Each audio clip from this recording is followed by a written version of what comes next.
Hello, my friends. My name is Darren Gerdes. It is Sunday, January 12th, 2025, and this is the Daily Brief. So, first, I want to, okay, we're going to talk about what we learned from the North Koreans that were captured in Ukraine, or actually in Kursk. And then we're going to talk about some other things, like to catch up on some previous stories, but before, and a little battlefield analysis. But before that, I want to apologize for my sound yesterday. I've been tweaking some things, trying to make it better, and I made it worse in the process. So I apologize for that. Second thing, yes, I did call my sister yesterday.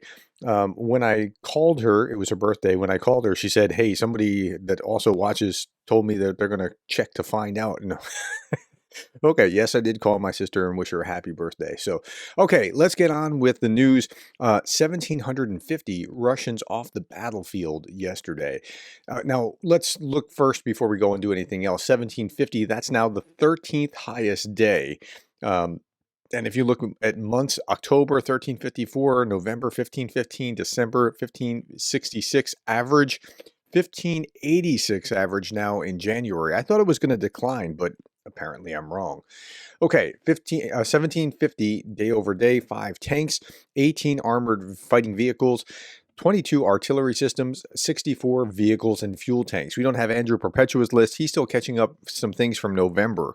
It's really shocking how much work he has to go through. Okay, overnight, Ukrainian forces repelled another big Shahed drone attack. Out of 94 launched, 60 were shot down. Another 34 were suppressed by electronic warfare, so basically all of them. And I don't see news reports about this building or that building being hit and on fire and that sort of thing. So it appears that they had a pretty good night knocking these things down. Okay, it's now the 5th day of burning for Russia's 800,000 ton capacity fuel storage facility at Engels military airfield. So that hit was a really good hit. It just keeps on going, and they're having a hard time controlling it. Meanwhile, the heavy bomber UAV Baba Yaga destroys a Russian ammo depot belonging to the 810th Separate Guards Marine Brigade. So that was a good hit as well. The Ukrainians were also, trying to hit command posts behind enemy lines in order to create as much. So what they target seems to go after the greatest multiplier effects that they can have, like a command post. The Ukrainian armed forces carried out a precision airstrike on the command post of Russia's 2nd Guards Combined Arms Army, located in the temporarily occupied city of Novahorivka in Donetsk region.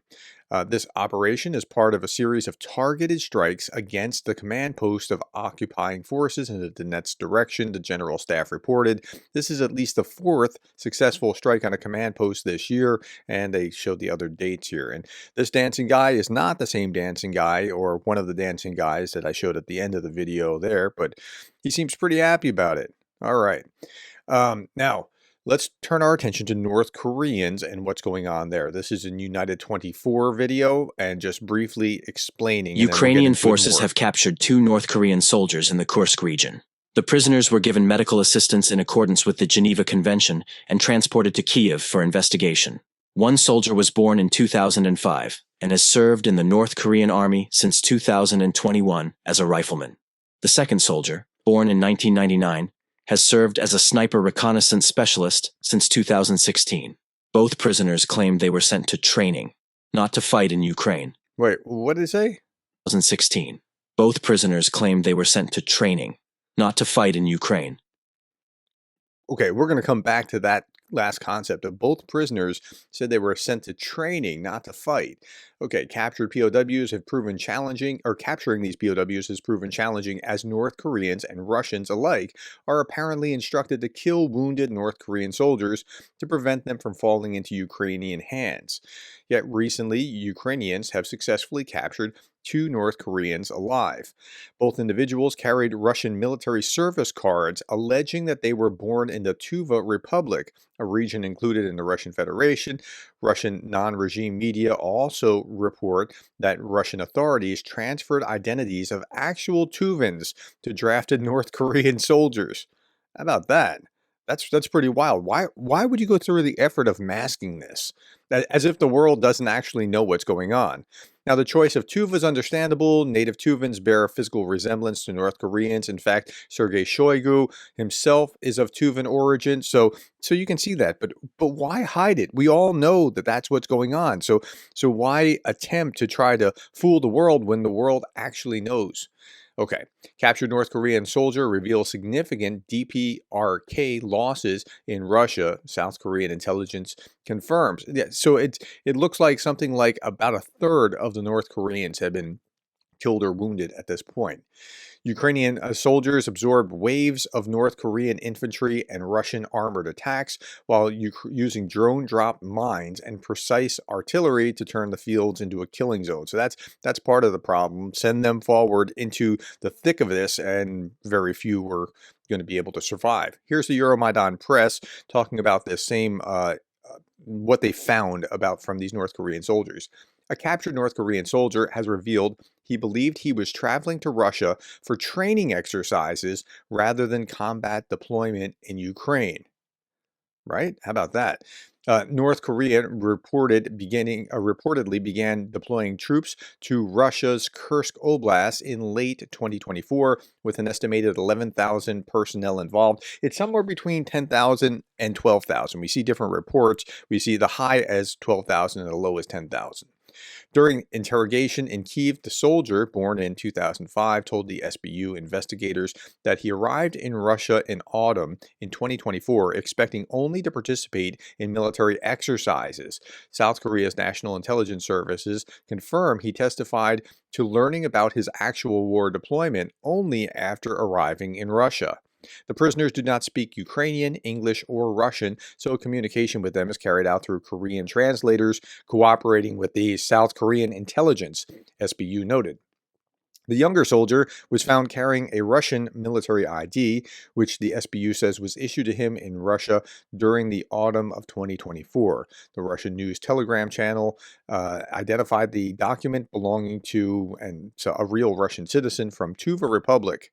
The channel's analysis showed that the data is a real Russian citizen who was used to create the fake identity. But again, why? Like, it's so bizarre. Like, do you really think you're fooling the rest of the world? NIS reports that the captured soldier reveals North Korean troops suffered considerable losses and that had gone without food and water for 4 to 5 days before capture. Great. The soldier detailed that North Korean combat units underwent only 1 week of joint training with Russian forces before deployment. And that's not 1 week of total training because they were North Korean soldiers before they were moved to Russia, but 1 week of joint training. And part of that training was how to dodge a drone by, one person becoming the decoy and others shooting at it. Okay. President Volodymyr Zelensky stated that capturing North Koreans alive has been challenging because Russians and other North Korean soldiers finish off their wounded to hide evidence of North Korea's involvement. So that's part of the problem here. Another article, or this was Anton Gerashenko's notes, that notably the prisoner, much like Russian soldiers at the start of the full-scale invasion, insisted he was allegedly going for training, not to fight against Ukraine. Now, that's redundant about what we know about North Korea, but that's exactly what happened to the Russian army. They thought before they invaded in 2022, they thought that they were just on a big training exercise. Barely anybody knew. Even the top brass, very few of the top brass knew that they were about to invade Ukraine.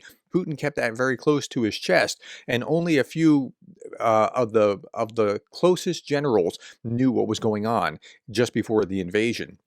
So even the Russians were tricked. And then this is the same thing that you saw here, how Putin is fueling his war machine. I posted this a few days ago.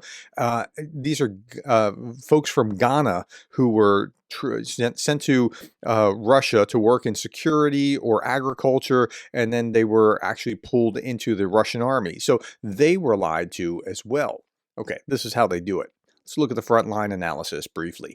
Russians attempt a southern bypass of Donetsk, Pokrovsk, and its sister city over here. So here's Pokrovsk and its sister city, and they're trying to go around it somehow. I don't know if they're just trying to reach the borders and work and just encircle, or if they're just trying to create some kind of pincer. I'm not sure exactly what's going on, but that's right. This is the same thing from the intelligence update. But I want to show you one line from the intelligence update. Russian forces attempted assaults in Chasiv Yar and Touretsk with armored vehicles in late December 2024 and early January 2025.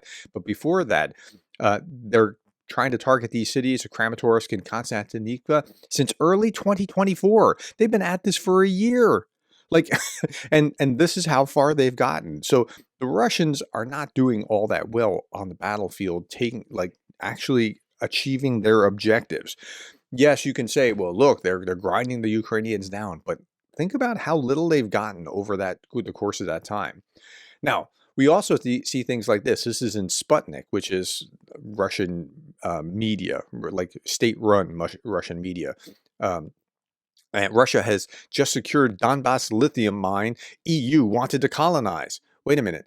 They always do this like whatever we're doing, we project on you kind of thing, but you actually are colonizing this. It's Ukraine's and you're taking it. But the EU wanted to take what? Why? How is that even part of the discussion here? But that's the way that they do this. Okay, here's just a Lancet drone being knocked down by a Ukrainian drone. This is it.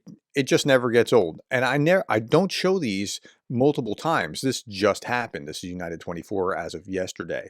Okay, now, yesterday I was talking about this, and I asked you, and thank you very much for responding. I'm wrestling with some thinking about some comments here. So, propaganda is necessary. Actually, there's absolutely no justification for the reality that the West is not actively defending the minds of its people through paid influencers, as Russia does. Now, that's the part that I had a hard time with, and I was saying, hey, if you, what are your thoughts about this? And I said that yesterday in the daily brief.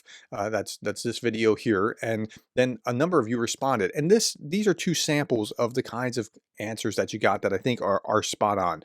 Propaganda must be fought with truth, not with more BS.